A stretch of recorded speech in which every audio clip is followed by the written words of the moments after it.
Well, thank you. We are going to start. Good evening and welcome to the Climate Reality Project Bay Area Chapter's Climate Justice Salon Series. It's a TED Talk style discussion on and about climate justice issues featuring our Bay Area climate justice organizations and their empowering work. My name is Tara McGrew, and I am the Climate Justice Co-Chair for the Bay Area Climate Reality Project. Respectfully, first and foremost, I humbly acknowledge the land that I reside on in Oakland, California, as the land belonging to the Ohlone people. And to my African ancestors who came to these lands 400 years ago, I acknowledge them and say thank you. As the creator of the Climate Justice Salon Series for the Climate Reality Project Bay Area Chapter, I wanted to create a space and platform for the voices of marginalized communities to be heard and understood. Why I thought this space as so important is because people of color, as my favorite author, Beryl Hook says, coming from poor communities who enter privileged culture settings must create spaces within the culture of domination if we are to survive whole, our souls intact. Our very presence is a disruption. We're often as much as the other, a threat to those who don't understand or share our perspective, as we are to uninformed white folks. Everywhere we go, there's a pressure to silence our voices, to co-opt and undermine them. Most importantly, we are not there. We never arrive, we can't stay, and we always remain the other in that space. But yet, when the few of us, like me, in that other space, seeking new knowledge and experience, we must invent spaces of radical openness. Without such spaces, we would not survive. Therefore, the creation of this climate justice space is giving the other life and a voice. And with this notion of this supported space, I read the Climate Reality, Diversity, Equity, Inclusion, and Justice Statement. At the Climate Reality Project, we are committed to building a more just and equitable world. One where all voices are heard and respected regardless of race, religion, color, national origin, sex, sexual orientation, gender identity, age, or physical ability.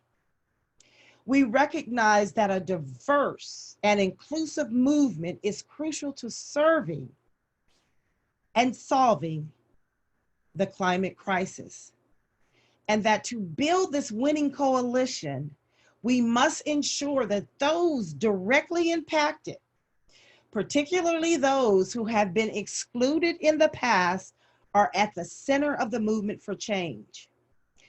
While the climate crisis manifests on a global scale, we acknowledge that Indigenous people, low-income families, people of color, and other historically marginalized groups represent frontline communities who experience harmful climate impacts first and worse. To live our values of a truly sustainable future for all, we must commit to understanding and undoing the historic injustices which contribute to this reality, and in our solutions, address systemic inequalities. At the Climate Reality Project, we believe that equity, fairness, and the fully voiced engagement of frontline communities most impacted by climate change are essential components of an enduring climate solution, and that to solve the climate crisis, we must pursue a just transition to a clean energy economy that nurtures healthy and sustainable communities and ecosystems. The Climate Reality Project acknowledges that in order to create change, we must ourselves be the change. As part of our commitment to growing a diverse and inclusive movement, we consider this statement to be a living document. Tonight, I have the pleasure of bringing to the climate justice platform a friend, mentor, colleague, and influencer, Lisa Ferguson. In the previous climate justice salons, I've mentioned how I met Crystal Hong and Jeremy Lint at this famous climate compassion salon hosted by Lisa Ferguson. As an aspiring scholar and climate justice advocate, Lisa invited me to her climate compassion salon. I must admit that I was afraid that I was a novice to the climate change, but I was eager to learn. I was also nervous about entering a predominantly white space as the other. Nevertheless, I entered a nurturing, inclusive, diverse space where I felt comfortable, accepted, and I belonged. Belonging is defined as a feeling of security and support when there is a sense of acceptance, inclusion, and identity. And I identified as an African American woman, and that's what I experienced. Lisa is a Ph.D., and she is the founder of the Climate Compassion, which holds community events, uplifting people and organizations working for climate justice. She uses a framework of compassion in action. While inner-directed compassion nourishes us and increases our capacity for action, outer-directed compassion is an expression and a material benefit. Lisa's background in a transpersonal psychology with decades of experience with somatic and spiritual practice, and she is currently integrating deep psycho-spiritual transformation with committed climate justice work. She engages in the ongoing work of dismantling the internal and social harms of white body supremacy. Again, Lisa tonight will explore how racism is fundamental to the cause of our climate crisis and how anti-racism is critical to our climate justice efforts. We are in a moment of reckoning regarding racist police brutality, as she cites. This is not an anomaly in America, but it is a long-standing tradition. In this salon, Lisa is going to provide local examples of climate justice work and how we can support the organizing of Black, Indigenous, and people of color leaders. We will include an opportunity to explore how somatic practices support us in making an enduring commitment to climate justice and anti-racism. Without further ado, Lisa Ferguson. Thank you, Lisa. Thank you so much, Taryn. I'm so honored to be here, and I just continue to learn from you, and I'm so glad that we're in this collaboration tonight together. Thank you. So I'm going to go ahead and share my slides.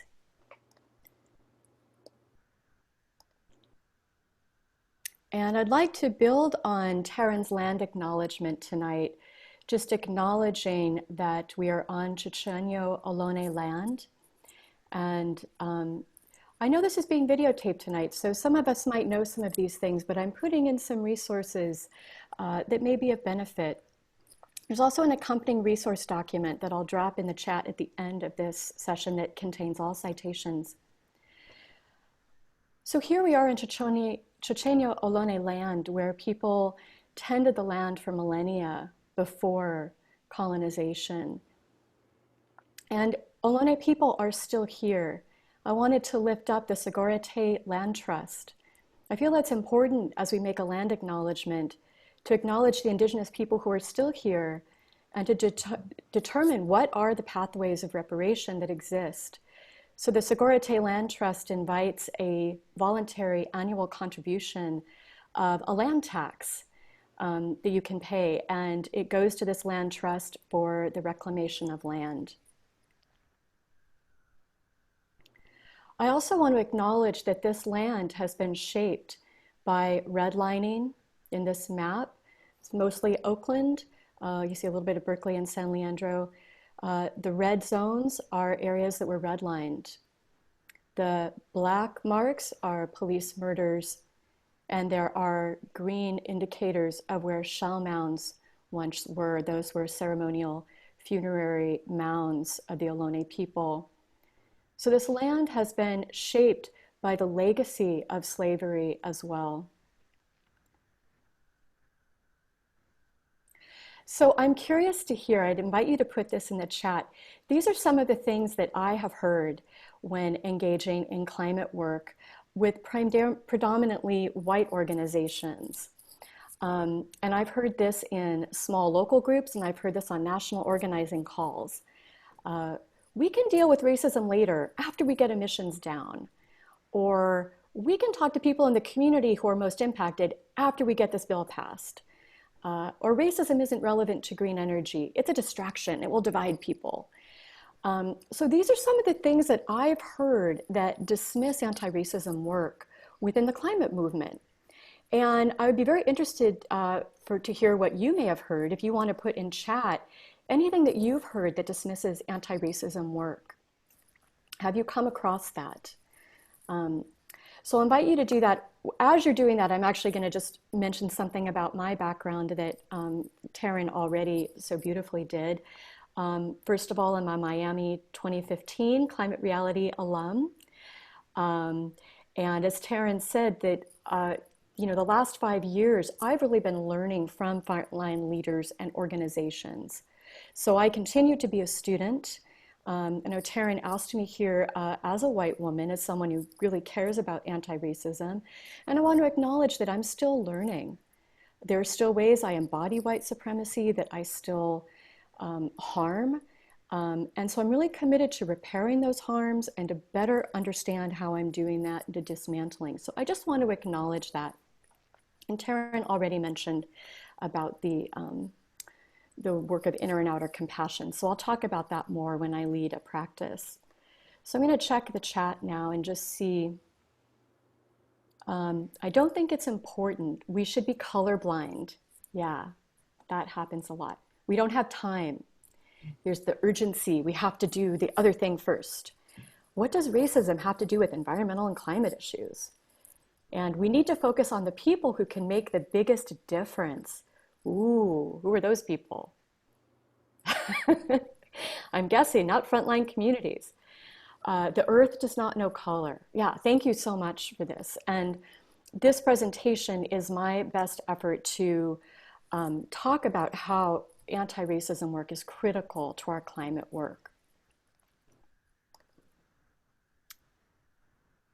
So first, just to talk about what is race. One definition, this is from Race Forward. They do racial equity trainings. Race is the tool and taxonomy of white supremacy, which is an economic, political, legal, and cultural system designed to benefit those deemed to be white or close to whiteness at the expense of everyone else. Race is a vehicle for white power and wealth. So it's a biological fiction and a very real social reality.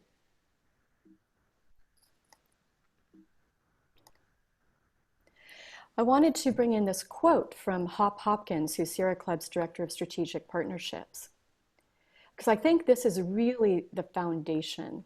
You can't have climate change without sacrifice zones, and you can't have sacrifice zones without disposable people, and you can't have disposable people without racism. By focusing their extraction and pollution on Black communities and working class families, big polluters have bought the silence and collusion of white Americans. So this is what I see as the racism and climate breakdown cycle. Racism gives rise to this idea of disposable, so-called disposable people and places. So then colonization can happen. There can be an extractive economy, growth economics, unending growth that continues to extract. That's enforced by militarism and police brutality. All of this leads to climate breakdown, which, as Taryn said, who does that impact the most? People of color in frontline communities. So again, the cycle just continues. And I feel that racism and disposable people, quote unquote, disposable people and places, are foundational to this problem. So I wanted to talk a little bit about environmental racism right in our communities. This is a map of West Oakland. And the map is indicating, as you can see on the bottom, the darker the red color, the higher the number of Black carbon particles. And you can see these follow freeways, and you can see in the neighborhoods in between and around the freeways, there's a lot of red and orange. High exposure is associated with heart attack, stroke, and some forms of cancer.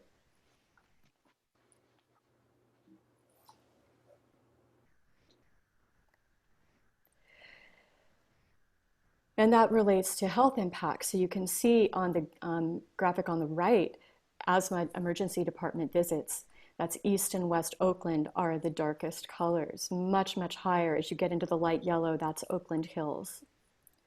On the left-hand side, East and West Oakland are blue and red, respectively, and you can see higher rates of heart disease, stroke, and lung cancer than the rest of Oakland and Alameda County.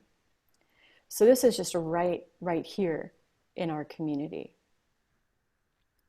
And as we know, exposure to air pollution is part of the picture of what leads to COVID-19 racial disparities. Also, we know, of course, it's chronic poverty, stress, and health inequities.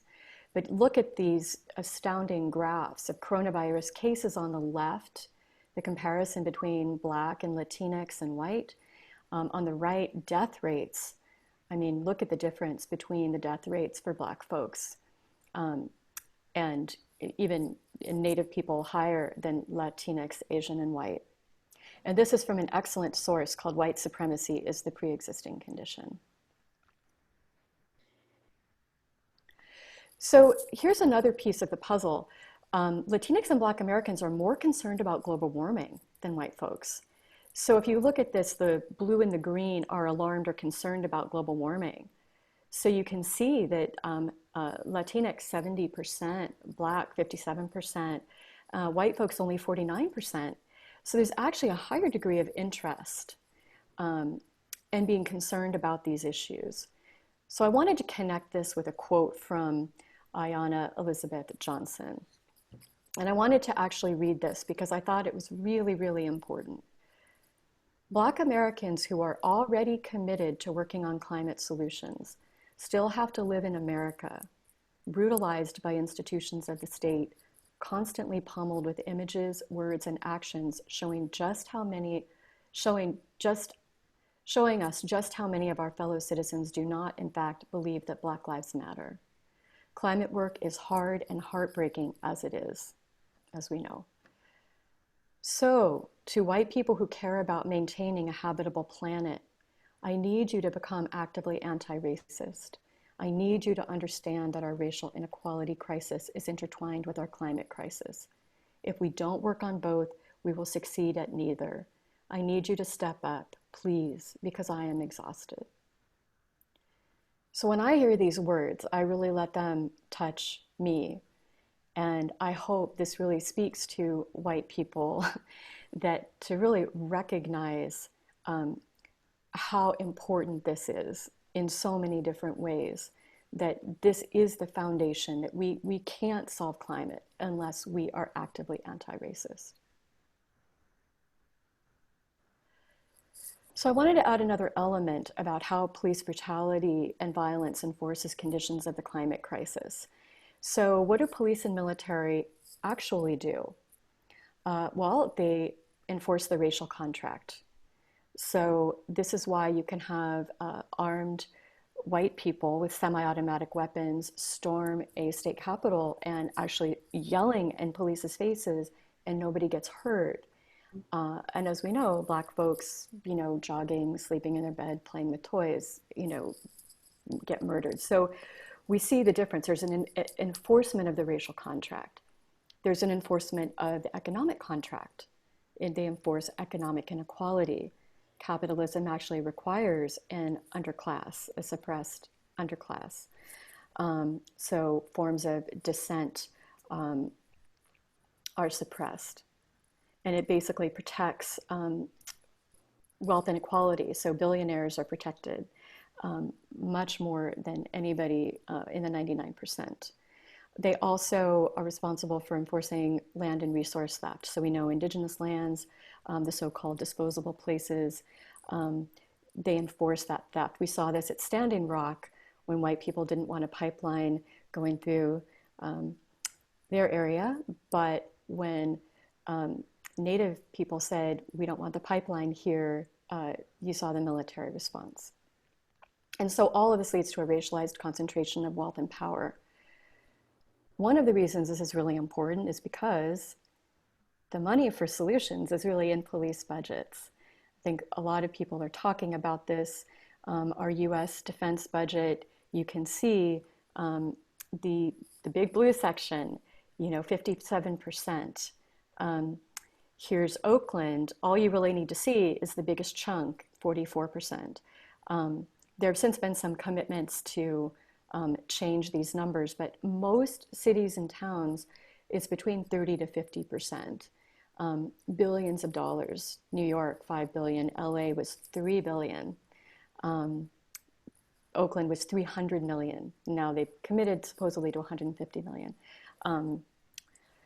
So I think that we can really apply the divest invest model to this, that if anyone says there's no money for solutions, I would say that, do we really need, what is the military actually doing? What are the police actually doing? Are they enabling more violence than they're preventing?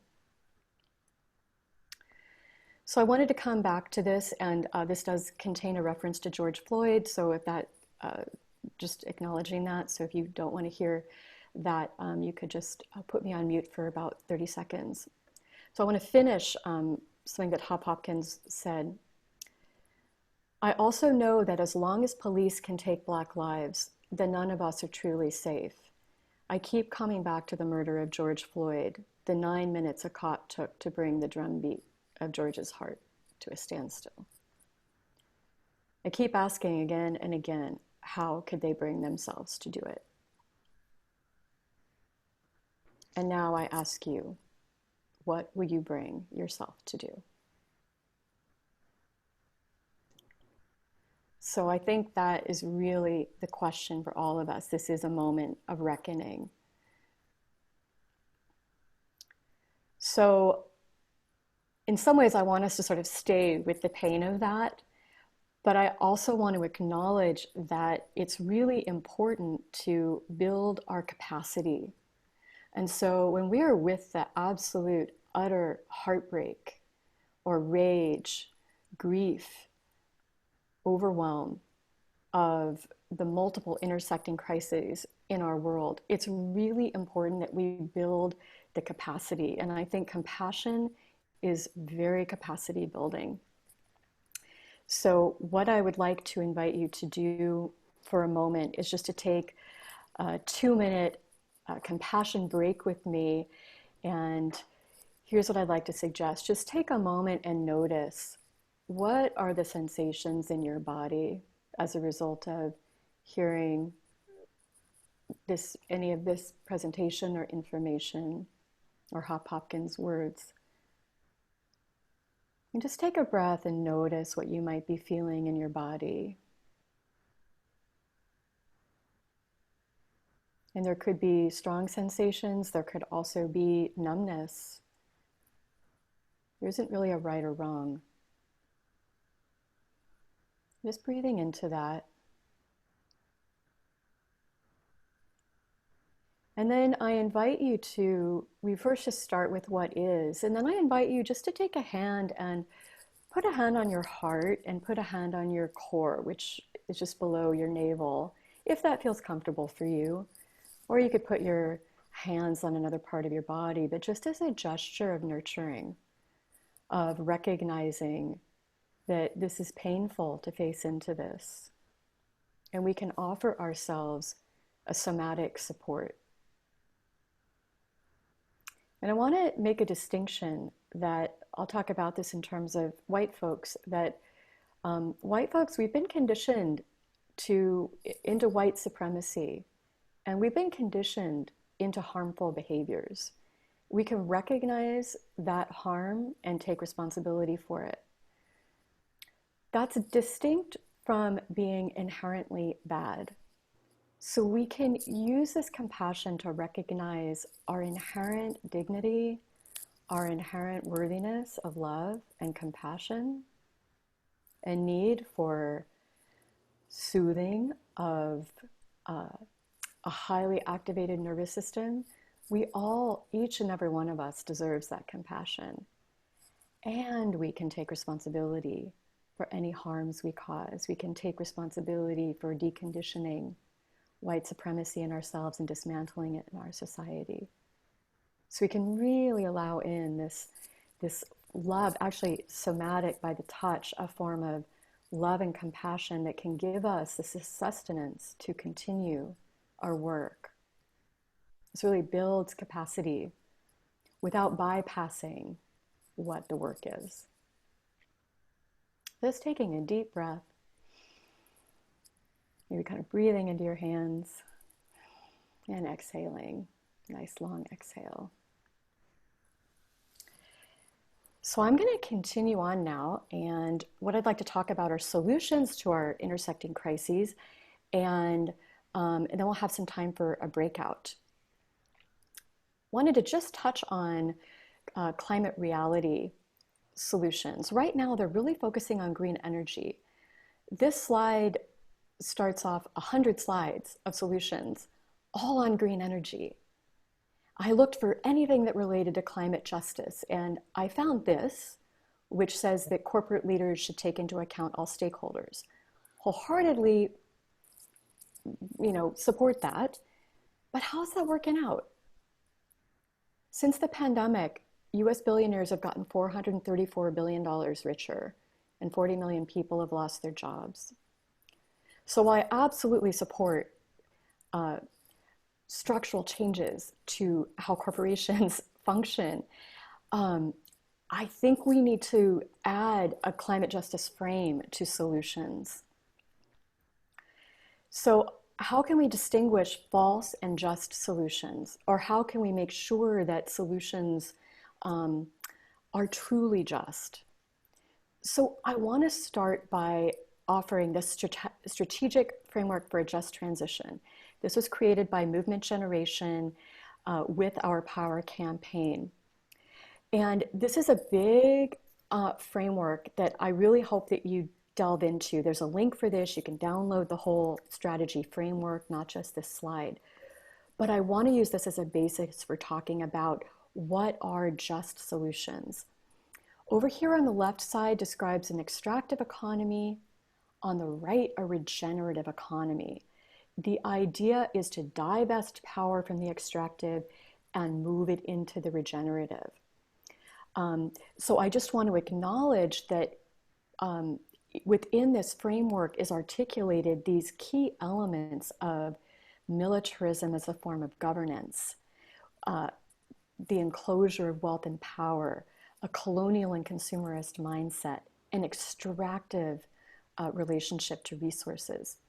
So one of my concerns is that green energy, if it's done, and it could be done in an extractive economy mode, the green energy could be, financed by billionaires.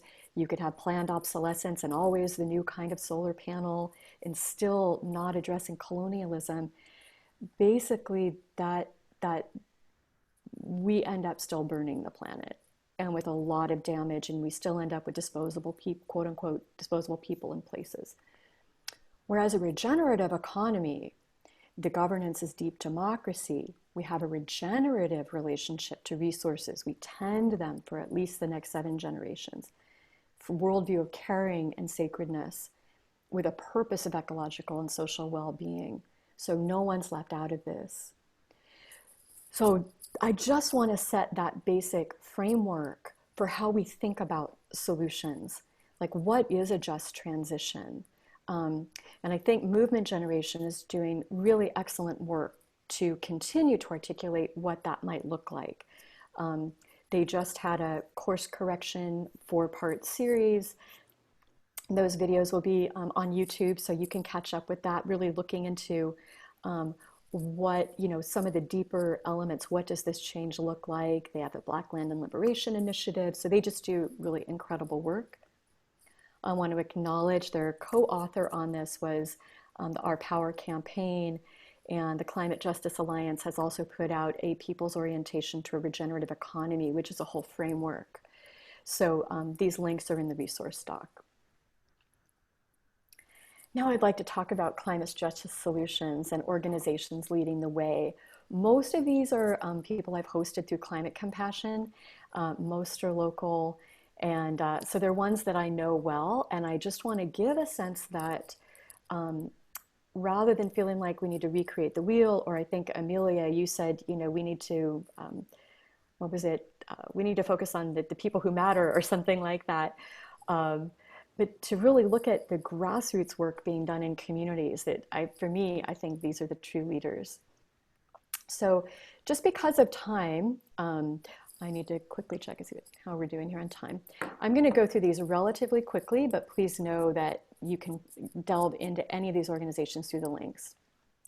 Crystal Huang was on this series a little while ago. So with People Power Solar Cooperative, a big question with green energy is who owns the solar? In this case, it's the people, community owned, community financed, community led. This is a really beautiful way of doing green energy that is very different from traditional models. It's a really beautiful model that can be replicated anywhere. West Oakland Environmental Indicators Project. Tara, and I know you work on this, so I hope at some point you're going to really speak to this. But I just want to acknowledge that here's an organization that's doing air quality research, so it's doing citizen research focused on environmental justice, and it's using a coalition building model. So it's not just the fact of what's being done, the air quality research, which is so important.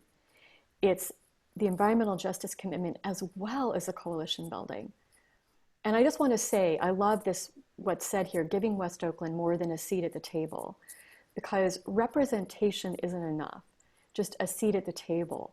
It's actually a shift in power that needs to happen. So this is a beautiful model. Reimagining land and housing, East Bay Permanent Real Estate Cooperative. You might wonder, what does housing have to do with climate change? Well, again, if there are no disposable people in places, if people can not be displaced from Oakland, but actually remain in Oakland, thrive in Oakland, own and build community power and maintain access to housing and build leadership, this to me is what a just transition is. So all of these things come together. So East Bay Permanent Real Estate Cooperative is one of the most inspiring projects that I know about. Both East Bay Permanent Real Estate Cooperative and People Power Solar were incubated through Sustainable Economies Law Center, which also is just so innovative in their methods. Urban Health, doing food justice in Richmond, California, growing food security. Some of these I'll go over kind of quickly. Planting Justice, This is empowering people who've been impacted by mass incarceration with the skills to cultivate food sovereignty, economic justice, and community healing. They're also a beautiful example of coalition building. They have given some of their land to be used by Sogorea Te Land Trust. So Sogorea Te Land Trust has area on their nursery to connect, to do ceremony, and to just be together on land. Lift Economy is a leader in regenerative economics. And I want to especially point to, they're an incubator, they have an MBA program. They have a Next Economy Now podcast, and they're up to nearly 200 episodes. And these are really helpful for seeing, I mean, it goes up to here, 184 episodes. These are on the ground, real examples of regenerative economics. And a lot of the people they talk to are Indigenous, people of color owned businesses, women owned businesses. And they're cooperatives, and they're doing economics in a different way. So it's really looking at what does a just transition look like in over 100 examples. So this is really helpful, again, to see real world examples and to know that Lift Economy is really doing their best. Part of their commitment is also to dismantle white supremacy, and doing their best to, they're actually thinking 500 years in the future. Like they're really thinking long term, being good ancestors. And I have to mention the Poor People's Campaign. I know Al Gore has actually campaigned with the Reverend Dr. William Barber.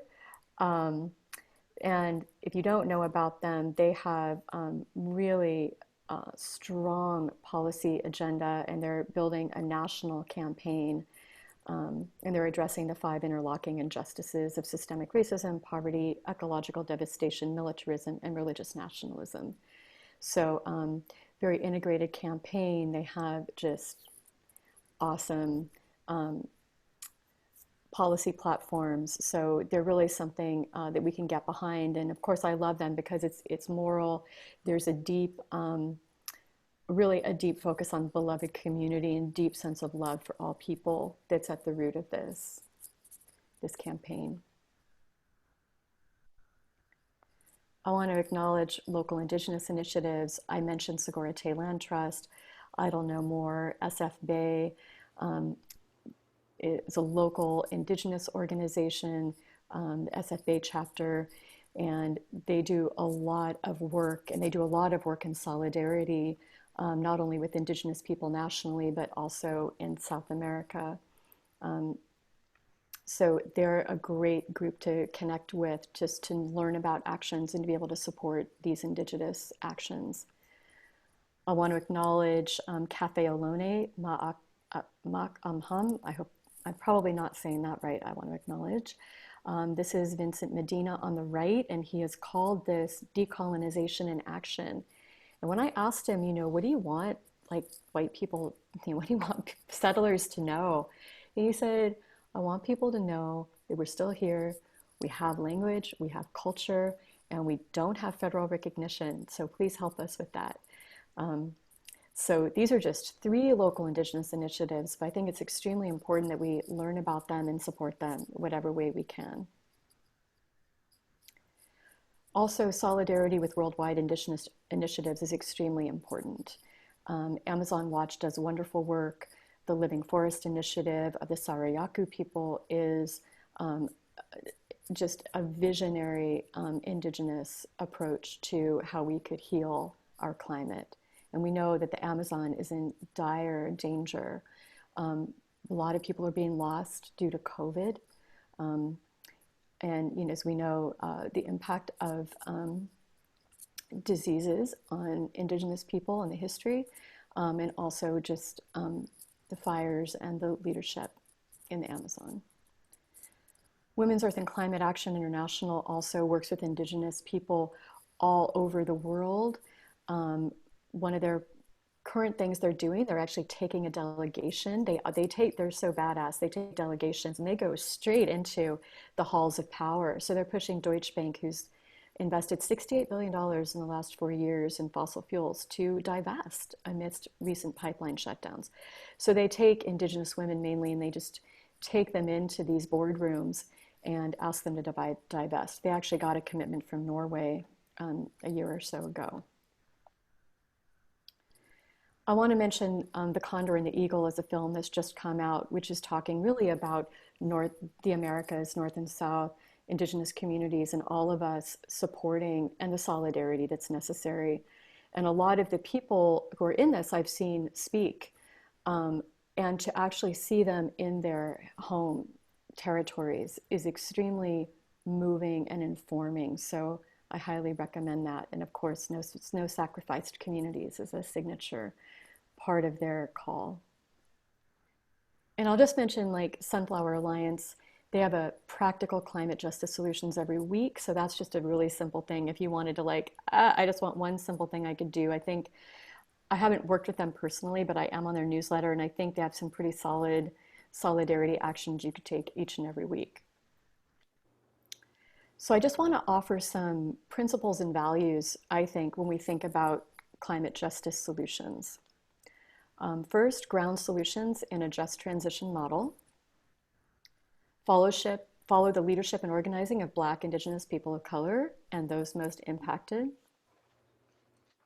Learn what initiatives are already happening in your community and support local leadership at the closest level to those it impacts.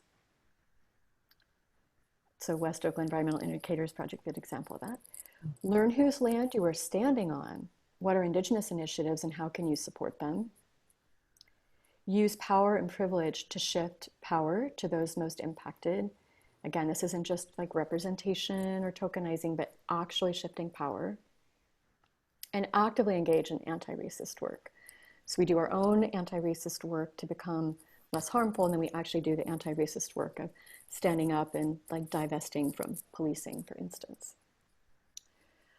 So now the intention is to go into breakout groups, and we don't have like a ton of time. So here's what I'd like to suggest. Amelia's going to put folks into breakout groups, and what I would like to suggest is to talk about how, so basically here's the question: how can you design climate reality solutions that are anti-racist and based in climate justice, both within your local community and within your climate reality presentation? That's the question. And I just wanted to invite you, we already talked about change the system, shift the power, to focus on, really use your moral imagination, to not get too stuck in what's politically feasible, but to use your moral imagination, because I think this is the time to really begin to, if we just look at what's politically feasible, we're not going to make it. But if we use our moral imagination, I think we can come up with something. So these are the breakout groups. And Amelia, because I really want to have time for conversation, let's just put people in the breakouts for 5 minutes, groups of 3, and then we'll come back and we'll have some time to talk about what you came up with. Does that sound okay? Yeah. Like we're almost all back. So I'm going to suggest that I would love to have people just put what you came up with in the chat, like any solutions or ideas or even questions, so that we can keep this, and make use of it. And then we can hear from a few people just verbally, because I know we want to have kind of a formal stop about 8 o'clock, I guess. But I'm of course happy to stay on, another half an hour if we want. But I'm curious just to know what solutions you came up with in the chat. And I guess if you want to speak, Amelia, do you want people just to go ahead and take themselves off mute, or? Yeah, go ahead.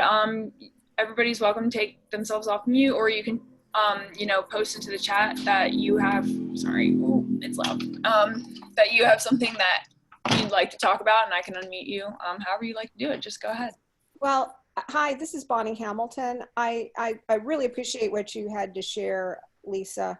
I do want to mention, I don't know if you've heard of the movie 2040, which just came out. It's done by an Australian filmmaker who really takes some of the drawdown solutions and has a 4-year-old daughter. So basically looks at what the solutions we have today, and if we put them into use, what the world would look like in 2040, in 20 years. So it's an amazing kind of a look at the future, like things like permaculture and microgrids and regenerative farming and just so much. But the thing that really strikes me is that, you know, there's the four sovereignties, water, food, education, and energy. And in reference to energy sovereignty, you know, they really went into microgrids. So in Bangladesh presently, they basically are all on microgrid. And because they don't have the infrastructure for a big grid and it's not reliable anyway. So what they do, they have these little meters in all their little homes, and basically they buy and sell from their neighbors. So everybody who can afford to have a solar panel generates energy. And even at night, they all go out, everything's lit up because of all their stored energy. And they buy and sell to each other. So they don't ever have to pay. So they're totally decentralized in their energy. Plus it gives energy resiliency as well as energy security, because, you know, if their grid, when they have so many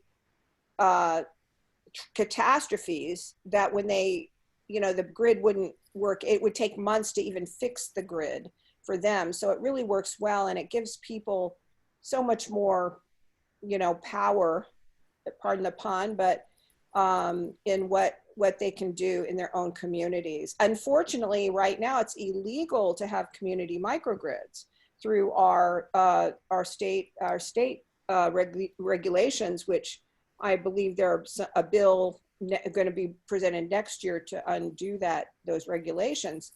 But just, you know, this is something we could work on as far as looking at this. And I'm talking about clean energy microgrids, not diesel backup. I'm talking about solar panels with battery backup. Mm-hmm. Great, thank you. Yeah, thank you. That's great. I love that you bring up the topic of sovereignty, and that it's really local community ownership. I actually hosted a salon on microgrids and learned about some of the problems, but it's also interesting often just to make sure that truly the community, you know, who has the power, who has the ownership.